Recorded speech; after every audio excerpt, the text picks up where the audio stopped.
నమస్కారం అండి. ఆదిత్య హృదయము ఇవాళ 28వ లైన్ నేర్చుకుందాము.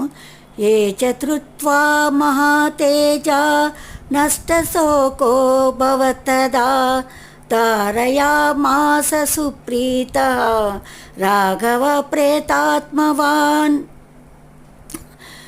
మహా తేజస్వి అయిన శ్రీరాముడు అగస్త్య మహాముని ద్వారా ఆదిత్య హృదయ మహిమని విని చాలా సంతోషించి చింతని విడిచి తన మనస్సును ఈ మంత్రమును నిలుపుకొనెను అని దీని భావం అండి. నచ్చితే లైక్ చేయండి, షేర్ చేయండి. విన్నందుకు ధన్యవాదాలు. సబ్స్క్రైబ్ చేయండి.